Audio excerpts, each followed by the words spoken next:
അസ്സലാമു അലൈക്കും വറഹ്മത്തുള്ളാഹി വബറകാതുഹു. അൽഹംദുലില്ലാ വസ്സലാത്തു വസ്സലാമു അലാ റസൂലില്ലാ വഅലാ ആലിഹി വഅസ്ഹാബിഹി അജ്മഈൻ അമ്മാ ബഅദ്. പ്രിയപ്പെട്ടവരെ, മനുഷ്യരുടെ സ്വഭാവമായി വിശുദ്ധ ഖുർആൻ എടുത്തു പറയുന്ന ഒന്നാണ് സമ്പത്തിനോട് മനുഷ്യൻ ഇഷ്ടമുള്ളവനാണ് എന്നുള്ളത്. പ്രവാചകൻ സല്ലല്ലാഹു അലൈഹി വസല്ലമയുടെ ഹദീസുകളിലും ധാരാളം സമാനമായ വാചകങ്ങൾ നമുക്ക് കാണാൻ സാധിക്കും. ഇമാം ബുഖാരി ഉദ്ധരിക്കുന്ന ഹദീസിൽ അബൂ ബർസ റളിയല്ലാഹു അൻഹുവിൽ നിന്ന് നിവേദനം, അദ്ദേഹം പറയുകയാണ്, നബി സല്ലല്ലാഹു അലൈഹി വസല്ലമ പറഞ്ഞു, മനുഷ്യന് സ്വർണത്തിൻ്റെ ഒരു താഴ്വര ലഭിച്ചാൽ 2 താഴ്വരകൾ ഉണ്ടാകാൻ അവൻ ആഗ്രഹിക്കും. മണ്ണല്ലാതെ അവൻ്റെ വായ നിറക്കുകയില്ല. പശ്ചാത്തപിക്കുന്നവൻ്റെ പശ്ചാത്താപം അള്ളാഹു സ്വീകരിക്കും. നോക്കൂ, നിങ്ങൾ ഈ ഹദീസ് വളരെ വ്യക്തമാണ്. മനുഷ്യന് സമ്പത്തിനെ ആഗ്രഹിക്കുന്നവനാണ്. അനസ് റളിയല്ലാഹു അൻഹു ഉദ്ധരിക്കുന്ന മറ്റൊരു ഹദീസിൽ നബി സല്ലല്ലാഹു അലൈഹി വസല്ലമ പഠിപ്പിച്ചത് ആദമിൻ്റെ പുത്രൻ വൃദ്ധനാകുന്നു എന്നാണ്. ആദമിൻ്റെ പുത്രൻ വൃദ്ധനാകുന്നു. എന്നാൽ 2 കാര്യങ്ങൾ അവനെ ചെറുപ്പമായി നിലനിർത്തുന്നുണ്ട്. ജീവിതത്തോടുള്ള ആഗ്രഹവും സമ്പത്തിനോടുള്ള ആഗ്രഹവും എപ്പോഴും ചെറുപ്പമായിരിക്കും.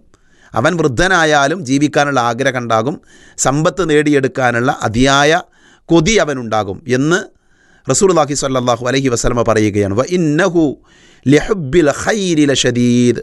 വിശുദ്ധ ഖുർആനിലെ 100-ാം അധ്യായത്തിലെ 8-ാമത്തെ ആയത്ത്, തീർച്ചയായും അവൻ ധനത്തോടുള്ള സ്നേഹം കഠിനമായവനാകുന്നു.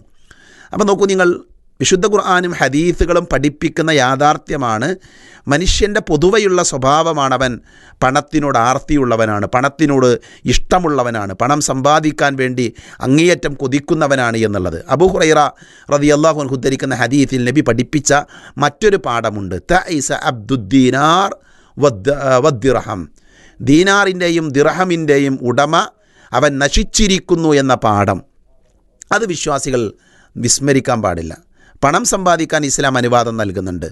പണം എത്രയും നമുക്ക് സമ്പാദിക്കാം ഹലാലായ മാർഗത്തിലൂടെ. പക്ഷേ ദീനാറുകളുടെ ദിർഹമുകളുടെ പിറകെ നമ്മൾ ഓടുന്ന പ്രവണത ഉണ്ടാകാൻ പാടില്ല. ഹക്കീം ഇബ്നു ഹിസാം എന്ന് പറയുന്ന ഇസ്ലാമിലേക്ക് പ്രവാചക തിരുമേനിയുടെ കാലഘട്ടത്തിൽ പെട്ടെന്ന് കടന്നു വന്ന അദ്ദേഹം ബഹ്റൈനിൽ നിന്നുള്ള സമ്പത്ത് വന്നു എന്ന വിവരം അറിയുന്നുണ്ട്. അങ്ങനെ പ്രവാചകൻ സല്ലല്ലാഹു അലൈഹി വസല്ലം നമസ്കാരം കഴിഞ്ഞ് തിരിച്ചു വരുന്നതും കാട്ട് അവർ വഴിയിലിങ്ങനെ കാത്തിരിക്കുകയാണ്. അപ്പോൾ നബി സല്ലല്ലാഹു അലൈഹി വസല്ലമ അദ്ദേഹത്തോട് പറഞ്ഞ ഉപദേശമാണ്, ഈ ദുനിയാവിൻ്റെ പച്ചപ്പ്, ദുനിയാവിൻ്റെ അലങ്കാരം അതൊക്കെ നശിച്ചു പോകുന്നതാണ്, പണത്തോട് ആർത്തി പാടില്ല എന്ന് പ്രവാചകൻ സല്ലല്ലാഹു അലൈഹി വസല്ലമ അദ്ദേഹത്തെ ഉപദേശിച്ചത് കാണാൻ സാധിക്കും. പിന്നീട് ഒരിക്കലും അദ്ദേഹം പണത്തിന് വേണ്ടി കാത്തു നിന്നിട്ടില്ല എന്ന് മാത്രമല്ല, അദ്ദേഹം പല സന്ദർഭങ്ങളിൽ മഹാനായ ഉമർ റളിയല്ലാഹു അൻഹു, അബൂബക്കർ റളിയല്ലാഹു അൻഹു ഒക്കെ ബൈത്തുൽ മാലിൽ നിന്ന് സമ്പത്ത് കൊടുക്കുന്ന സമയത്ത് പോലും അത് സ്വീകരിക്കാൻ തയ്യാറാകാത്ത അദ്ദേഹത്തിൻ്റെ ചരിത്രങ്ങൾ നമുക്ക് വായിക്കാൻ സാധിക്കും.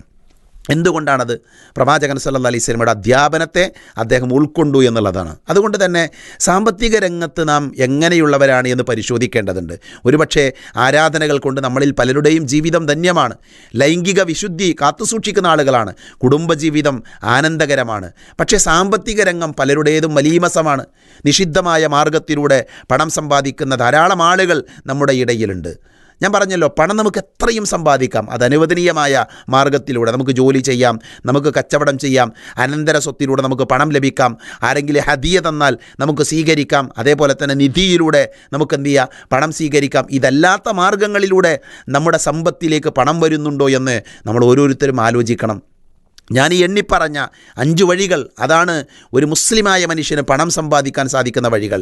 ജോലിയുണ്ട്, കച്ചവടമുണ്ട്, അനന്തര സ്വത്തുണ്ട്, ഹദിയയുണ്ട്, അതേപോലെ തന്നെ നിധിയുണ്ട്. ഇതല്ലാത്ത മാർഗങ്ങളിലൂടെ, ഇപ്പോൾ പലിശ ഹറാമാണ്, വഞ്ചന നടത്തി കച്ചവടത്തിൽ അളവിലും തൂക്കത്തിലും കൃത്രിമം കാണിച്ച് സമ്പാദിക്കുന്നത് ഹറാമാണ്, അതേപോലെ പൂഴ്ത്തിവെപ്പ് നടത്തി സമ്പാദിക്കുന്നത് നിഷിദ്ധമാണ്, കൈക്കൂലി വാങ്ങുന്നത് നിഷിദ്ധമാണ്. അപ്പോൾ നമുക്ക് തന്നെ അറിയാം, നിഷിദ്ധമായ പല വഴികളും സാമ്പത്തിക മേഖലയിലുണ്ട്. അതുകൊണ്ട് തന്നെ നമ്മുടെ സമ്പത്ത് പരിശുദ്ധമാണോ എന്ന് നമ്മൾ ഓരോരുത്തരും പരിശോധിക്കേണ്ടതുണ്ട്. റസൂലുള്ളാഹി പറഞ്ഞത്, ഇന്നലി കുല്ലി ഉമ്മത്തിൻ ഫിത്ന വഫിത്നതു ഉമ്മത്തി അൽമാൽ. നന്നായി പഠിക്കേണ്ട ഹദീസാണ്. എന്താ റസൂലുള്ളാഹി പറയുന്നത്? പ്രവാചകൻ പറഞ്ഞു, എല്ലാ സമൂഹത്തിനും ഓരോ പരീക്ഷണമുണ്ട്. എൻ്റെ സമുദായത്തിൻ്റെ പരീക്ഷണം ധനമാണ് എന്ന് നൂറ്റാണ്ടുകൾക്ക് മുമ്പ് പ്രവാചകൻ സല്ലല്ലാഹു അലൈഹി വസല്ലമ നമ്മളെ പഠിപ്പിച്ചിട്ടുണ്ട്. അല്ലാഹു സുബ്ഹാനഹു വ തആല പ്രവാചകന്മാരോട് കൽപ്പിച്ചെന്ന യാ അയ്യുഹർ റസൂൽ കുലൂ മിൻ ത്വയ്യിബാതി വഅമലു സ്വാലിഹ ഇന്നി ബിമാ തഅമലൂന അലീം. അള്ളാഹുവിൻ്റെ ദൂതന്മാരെ വിളിച്ച് അള്ളാഹു പറയുന്നത്, വിശിഷ്ട വസ്തുക്കളിൽ നിന്ന് നിങ്ങൾ ഭക്ഷിക്കുകയും സൽക്കർമ്മം പ്രവർത്തിക്കുകയും ചെയ്യുകയും തീർച്ചയായും നിങ്ങൾ പ്രവർത്തിക്കുന്നതിനെപ്പറ്റി അറിയുന്നവനാകുന്നു അള്ളാഹു എന്ന് പഠിപ്പിക്കുന്നുണ്ട്. അതുകൊണ്ട് സഹോദരങ്ങളെ, നമ്മുടെ സമ്പത്ത് പരിശുദ്ധമാണ്. നമ്മുടെ സമ്പത്തിൽ നിഷിദ്ധമായ അവിഹിതമായ ഒന്നുമില്ല എന്ന് നമ്മൾ ഉറപ്പുവരുത്തേണ്ടതുണ്ട്. നമ്മുടെ മക്കൾക്ക് നാം കൊടുക്കുന്നത്, നമ്മുടെ ഭാര്യയ്ക്ക് നാം ചെലവിന് കൊടുക്കുന്നത്, അതേപോലെ നമ്മുടെ മാതാപിതാക്കളെ നാം സംരക്ഷിക്കുന്നത്, നാം ധരിക്കുന്ന വസ്ത്രം, നാം ഉണ്ടാക്കുന്ന വീട്, നമ്മൾ വാങ്ങുന്ന വാഹനം, ഇതെല്ലാം പരിശുദ്ധമായ സമ്പത്ത് കൊണ്ടാണ്, നിഷിദ്ധമായതുകൊണ്ടല്ല എന്ന് നമ്മൾ ഓരോരുത്തരും ഉറപ്പുവരുത്തുക. അല്ലാഹു സുബ്ഹാനഹു വ തആല സമ്പത്തിൽ ബർക്കത്ത് നൽകുമാറാകട്ടെ. നിഷിദ്ധമായ സമ്പാദ്യങ്ങളിൽ നിന്ന് അകന്നു നിൽക്കാൻ അല്ലാഹു എല്ലാവരെയും അനുഗ്രഹിക്കുമാറാകട്ടെ. വ ആഖിറു ദഅവാന അനിൽ ഹംദുലില്ലാഹി റബ്ബിൽ ആലമീൻ. അസ്സലാമു അലൈക്കും വറഹ്മത്തുള്ളാഹി വബറകാതുഹു. വിസ്ഡം ഇസ്ലാമിക് ഓർഗനൈസേഷൻ അവതരിപ്പിക്കുന്ന നേർവഴി. Peace Radio. Tune